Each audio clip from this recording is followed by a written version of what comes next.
Bonjour à tous, alors aujourd'hui nouvelle escapade vibratoire, nous sommes au menhir de la Fage. Les menhirs de la Fage, c'est un lieu qui se situe dans le parc national des Cévennes. On est juste au-dessus des gorges du Tarn que vous voyez derrière moi.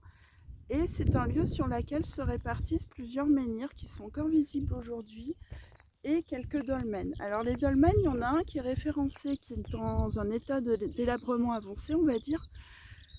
Les deux autres que moi j'ai vus, il faut vraiment avoir l'œil parce qu'on ne voit plus que les traces du tertre et du cercle de pierre. Mais autrement, voilà, vous avez des menhirs en enfilade un peu répartis partout. Alors on est aussi au milieu des champs cultivés, donc à un moment donné, je pense qu'il y en avait beaucoup plus, enfin je vois qu'il y en avait beaucoup plus et qu'ils ont été enlevés. Je pense que faire du slalom en tracteur au milieu des menhirs, ça ne devait pas être pratique. Donc voilà, du coup il nous en reste quelques-uns malgré tout. Comme ceci, regardez derrière moi.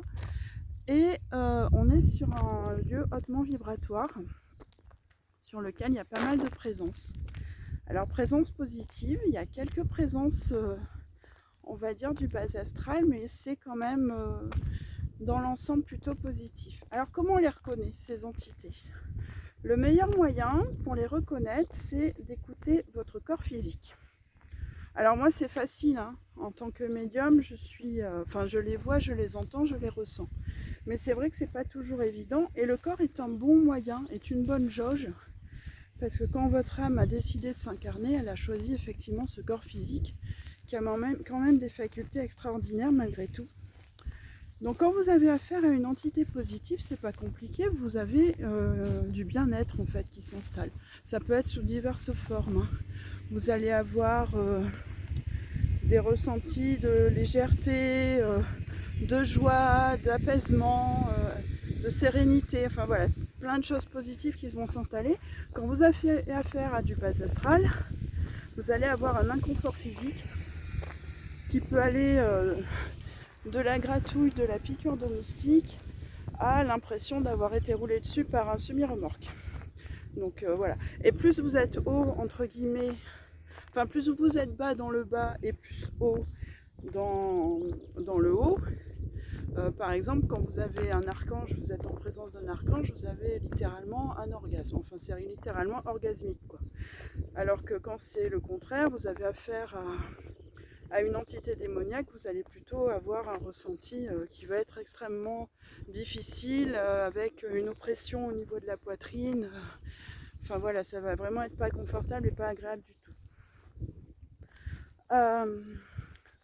Donc aujourd'hui, je vais me connecter, je vais aller m'installer un peu au milieu des pins parce que, comme je vous disais, il y a beaucoup d'entités, mais j'en ai une en particulier qui se manifeste. Et j'ai un homme. Alors je sais pas trop ce que c'est. Déjà, il est entouré de loups et il a une peau de loup sur la tête. Et il me dit, je suis le maître des loups. Alors, on est avec le maître des loups, qui s'appelle Mereg, d'après ce qu'il me dit. Et en fait, il me dit qu'il a vécu là autrefois. Que celui autrefois, dont son utilisation première était à la fois un lieu de commencement et de départ. Alors c'était un lieu entre guillemets de culte, mais c'était un haut lieu, enfin un lieu énergétique, mais un lieu, comment dire, un lieu de... Oui, comme un lieu de culte. Alors, qu'est-ce qu'il entend par début et fin? Alors, il me dit qu'en fait, c'est ici que venaient accoucher les femmes, donc donner la vie, et c'est ici que les vieillards venaient finir leur existence, en fait. Donc, c'était vraiment le début et la fin. Et effectivement, ce qui me montre, c'est que c'était étendu sur des centaines de mètres, hein, et c'était vraiment des alignements. Il y avait à peu près, enfin même pas une dizaine de mètres entre chaque monolithe, en fait. C'était beaucoup plus rapproché que ça, hein. Je dirais qu'on en avait un tous les 2-3 mètres, en fait. Donc il y a beaucoup qui a été perdu. Alors pour ce qui est de la période à peu près, moi j'ai entre 7 et 6 000 ans, mais c'est difficile, hein, à la louche. Le temps est relatif, donc il nous donne un chiffre en tête, mais c'est vrai que c'est jamais évident de savoir exactement. Alors, qu'est-ce qu'il a à nous dire, ce maître des loups? Donc déjà, il me dit qu'il est un sorcier, en fait, une sorte de guérisseur, un sorcier. Alors vous avez remarqué que j'ai souvent ce genre d'entité qui vient me parler, mais c'est parce qu'en fait, on est sur ce qu'on va appeler une famille d'âmes. Étant moi-même guérisseuse et médium, bah, je vais souvent avoir, enfin surtout guérisseuse, je vais souvent avoir ce genre d'entité. Alors juste pour précision, c'est vrai que j'ai commencé mes escapades vibratoires il n'y a pas très longtemps, mais ça fait quand même quelques années maintenant que je coupe le feu, que je magnétise, enfin, j'ai travaillé sur 2 plateformes de voyance, dont une très connue, donc je ne suis pas une débutante du tout, en fait. Mais voilà, ce qui aide aussi effectivement à percevoir, parce que les capacités, ben, en fait, c'est comme le bon vin, vous voyez, plus on vieillit et plus ça s'affine et ça se bonifie. Donc avec le temps, c'est pour ça aussi que maintenant j'arrive très vite à me connecter à un lieu et à ses habitants et que je perçois autant que ce que je perçois et que je ressens autant que ce que je ressens. C'est juste une histoire d'expérience en fait, hein. Mais voilà, ça arrive parce que ça doit arriver aussi. Alors lui, ce que nous dit ce maître des loups, hum, c'est de se reconnecter à l'essentiel. Et quand il parle d'essentiel, lui, il dit revenir au savoir premier. Alors, qu'est-ce qu'il entend par savoir premier? Il me dit revenez aux plantes, reconnectez-vous au cycle lunaire, reconnectez-vous au cycle des saisons. Apprenez les plantes, apprenez les arbres, apprenez les animaux, réappropriez-vous ces savoirs qui ont été oubliés. Il me dit c'est fondamental pour votre ascension et pour retrouver justement ces savoirs anciens qui ont été perdus. Alors il me dit votre âme s'est incarnée ici dans ce lieu. Ici et maintenant, c'est aussi pour ça en fait, c'est pour se réapproprier peut-être, ramener ces savoirs, qui ont été perdus. Alors justement, de fait de mon expérience, moi ce que je constate aussi, c'est que toutes ces présences qui se manifestent, moi m'apportent énormément. Elles m'apportent énormément d'une part parce qu'elles m'enseignent des choses que je ne vais jamais trouver dans des livres, parce que je fais des rencontres extraordinaires avec des êtres, juste extraordinaires et auxquels je n'aurais jamais pensé à un jour être confrontée. Et qu'en plus, quand vous êtes vraiment en communion avec, le recevez, enfin demandez, vous recevez, c'est instantané quoi. Moi je vis une vie de rêve en fait. Grâce à eux, je demande quelque chose et je l'ai dans les 15 jours, voyez. Alors je suis raisonnable, hein, je demande pas encore, de gagner le loto ou ce genre de choses et je m'en fous en fait. On a un rapport au matériel aussi qui est très différent du coup. Mais voilà, en fait, vous avez vraiment, quand vous vous connectez à ces entités que vous partagez avec, vous avez, euh, vous avez un échange et un retour qui est extraordinaire. Alors méfiez-vous, hein, j'ai vu dernièrement, il y a des médiums qui vous disent que tout ça n'existe pas, que quand vous canalisez, vous avez un message, en fait, c'est votre conscience et qu'il faut pas, il faut faire attention parce que si vous avez une communication, ça ne peut être que du bas astral, si jamais ça arrive, tatati tatata. Alors n'écoutez pas ces gens-là parce qu'en fait, je trouve d'une part que avoir ce rapport à l'invisible, c'est à peu près aussi égotique que se dire qu'on est la seule forme d'intelligence dans l'univers. Et en plus, je trouve ça extrêmement triste parce que ça les coupe, eux, déjà, d'une part, d'expériences justement extraordinaires que moi je vis au quotidien depuis des années. Et en plus, ils coupent d'autres personnes dans leur élan qui pourraient justement être amenées à faire ce genre de découverte et ce genre de rencontre. Et ça, c'est extrêmement dommage et triste à la fois. Donc, on revient au message de mes règles. J'ai un peu dévié, je suis désolée. Donc voilà, lui nous dit de vraiment se reconnecter à l'essentiel et de revenir au savoir ancien. Donc je vous disais botanique, faune, flore, cycle lunaire, cycle des saisons, vraiment revenir à la nature et à notre cycle naturel. Heu, il me dit aussi votre âme est pure et reliée à la source. Donc considérez vraiment que votre âme est pure. C'est quelque chose de totalement pur qui ne peut pas être corrompu, qui ne peut pas être sali, abîmé et qui donc, encore une fois, n'a pas besoin d'être nettoyé. Voilà, donc c'est pareil, ceux qui vous proposent du nettoyage d'âme, passez votre chemin en fait. Alors il me dit ce qui a besoin d'être nettoyé parfois ou d'être réajusté, c'est votre conscience. Il me dit la conscience, c'est l'outil de l'âme pour faire la liaison entre l'âme, en fait, entre sa situation d'âme, alors je ne sais pas comment le traduire en mots, entre l'âme, voilà, la conscience, c'est l'outil entre l'âme et l'incarnation. C'est ce qui permet à l'âme de s'incarner, en fait. Et cette conscience, des fois, peut avoir un peu des accros, entre guillemets, parce qu'il y a les expériences accumulées qui vont faire que, voilà, il y aura un bagage qui peut être lourd, mais c'est une question de conscience. Et il me dit, cette conscience, elle se nettoie, mais c'est avant tout un nettoyage qui ne peut se faire que par la personne même. Il me dit, c'est un travail sur soi. C'est une réappropriation. Il parle, lui, de réappropriation. Il ne parle même pas de travail sur soi, en fait. Il parle vraiment de réappropriation. Il parle de retrouver son équilibre.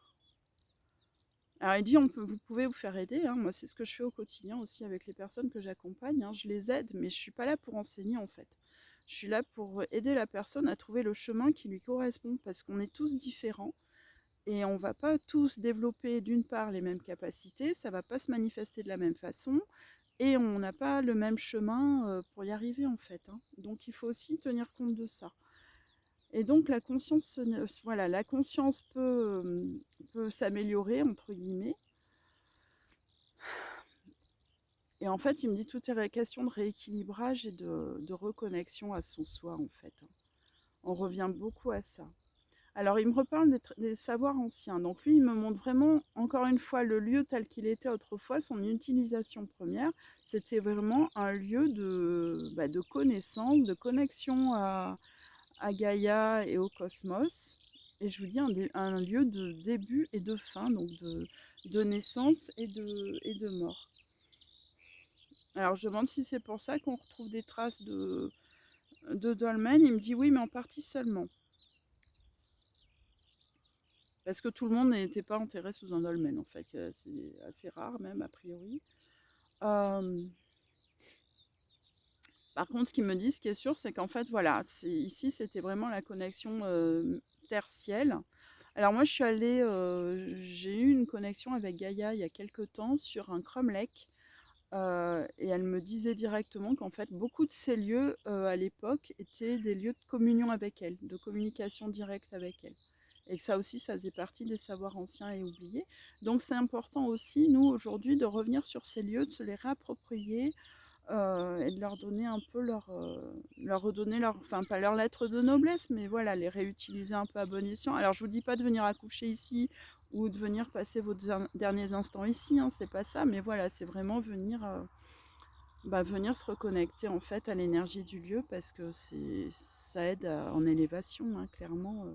Là, on est sur quelque chose d'énorme, hein. Qu'est-ce qu'il nous dit d'autre?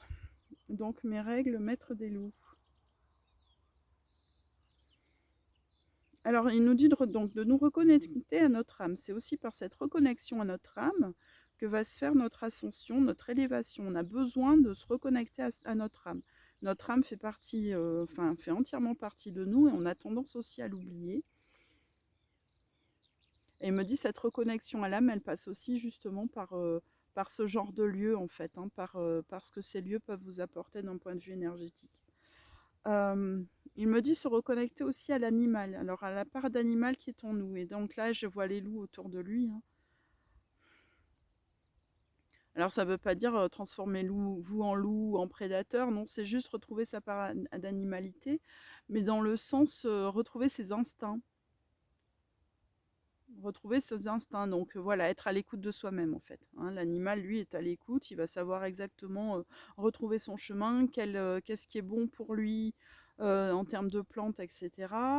Voilà, nous, on a perdu ça, on a vraiment perdu, on est déconnecté de nos instincts en fait, hein. Donc ce qu'il me dit aussi, c'est que justement cette connexion, cette reconnexion au cycle lunaire, au cycle des saisons et en fait à tout ce qui est faune et flore, c'est aussi revenir à l'essentiel, c'est-à-dire que le monde dans lequel on nous fait évoluer nous coupe totalement de l'essentiel, donc nous coupe de notre nature profonde. Donc retrouver cette nature profonde en revenant s'approprier ces lieux.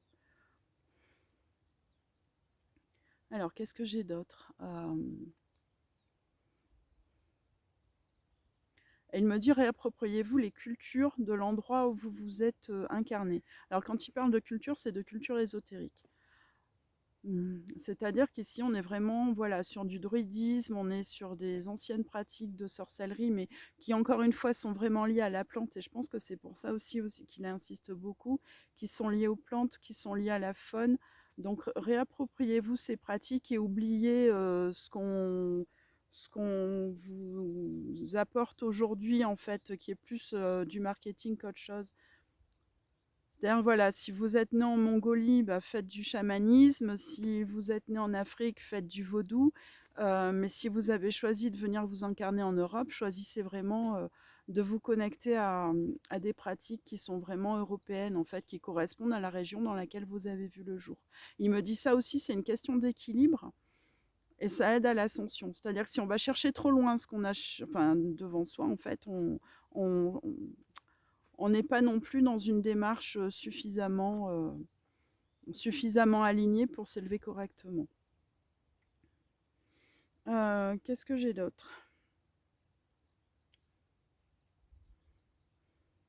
Alors il me dit en fait le savoir revient petit à petit quand vous faites cette démarche justement de réapprendre les bases, c'est-à-dire les plantes, la faune, la flore, etc., les cycles des saisons. Quand vous faites toute cette démarche-là, en fait, le savoir, il revient petit à petit. Et il me dit que ça va revenir, ça va vous être donné au moment opportun, c'est-à-dire au moment où vous êtes en capacité de l'accueillir. Alors, comme je vous disais tout à l'heure, moi, j'apprends beaucoup des présences invisibles. Je reçois régulièrement des enseignements et depuis des années, en fait, hein. Et voilà, ça vous reviendra aussi de cette façon-là au fur et à mesure. Donc n'hésitez pas non plus, ne soyez pas trop pressés parce que tout vient à point nommé. Donc ça se fait vraiment avec le temps, hein. On n'est pas là dans la société zapping, hein. On est vraiment dans la reconnexion à soi. Donc ça se fait lentement, même si vous avez l'impression que c'est très long, c'est pas très grave. C'est très rapide à l'échelle de l'univers et surtout c'est très rapide à l'échelle de votre âme qui, elle, n'a pas d'âge et immortelle en fait. Donc enfin voilà, c'est pas très grave en fait, hein, si ça prend du temps ou si vous n'arrivez pas au résultat que vous voulez. Et là c'est pareil, il me dit c'est pas grave. Ne vous mettez pas d'objectif. Encore une fois, les bases, c'est ce savoir en fait qui est à disposition, que tout le monde peut apprendre. Et après, ça vient petit à petit, vraiment en fonction de chacun, et vraiment au moment où ça doit arriver. Donc, en gros, vous prenez pas la tête avec ça, quoi. Laissez venir à vous, en fait. Euh, Après, vous pouvez apprendre, hein, vous pouvez vous faire aider, encore une fois, et tout ça, hein. Être accompagné, c'est toujours bien. Mais voilà, ne vous mettez pas la pression, en fait. C'est ça le message. C'est ne vous mettez pas la pression. Tout vient à point. Tout vient à point nommé et quand ça doit arriver. Alors, qu'est-ce que j'ai d'autre? Bah écoutez, c'est à peu près tout. Il me dit qu'on a tous un long chemin encore à parcourir et donc de ne pas se désespérer et de vraiment se donner le temps de vivre tout ce qu'on a à vivre. Et il me dit, n'oubliez pas que vous êtes des êtres incarnés, donc vous avez choisi de vous incarner sur Terre pour vivre dans la joie, l'abondance et la sérénité en fait. Donc tout, encore une fois, hein, le monde dans lequel on nous fait évoluer, pardon, c'est vraiment pour nous couper de tout ça. Donc revenez encore une fois à votre vraie nature, puisque notre vraie nature, c'est ça en fait. C'est la joie de vivre, c'est la sérénité, c'est l'abandon, enfin le lâcher prise et l'abandon de soi, j'allais dire, mais pas l'abandon dans je m'oublie et j'oublie de vivre, hein, mais vraiment dans l'abandon à vos ressentis et à vos sentiments, quoi. Vivez-les pleinement. En fait, voilà, c'est vivez pleinement, quoi. Lâchez prise et ne vous mettez plus de barrières et vivez pleinement. Bah écoutez, voilà, c'est tout pour aujourd'hui. Alors, prochaine escapade vibratoire. Moi, partir seule, je ne sais pas encore. Alors ce matin, j'ai pas pris Lulu parce que on est très tôt le matin et monsieur dort encore. Et puis il y a un chien pas loin, donc je voulais pas non plus qu'il se fasse courser. Donc prochaine escapade vibratoire, je ne sais pas trop quand. Prochaine escapade vibratoire avec un groupe, probablement fin juin. J'ai pas encore arrêté de date. Mais je vous mettrai tout ça sur ma page Facebook Nerea Energetica, sur mon site pareil, hein, donc vous le verrez aussi rapidement. Alors ce que je vais essayer de faire également pour vous partager davantage ces escapades, c'est de créer sur mon site internet, j'ai déjà un onglet blog Et je vais essayer de voir, de bidouiller une carte où vous retrouvez tous les coins que j'ai pu visiter et pour voir exactement où ils se situent et pour voir venir vous y rendre et en profiter pleinement. En attendant, je vous embrasse, je vous dis à très vite et prenez soin de vous. Au revoir.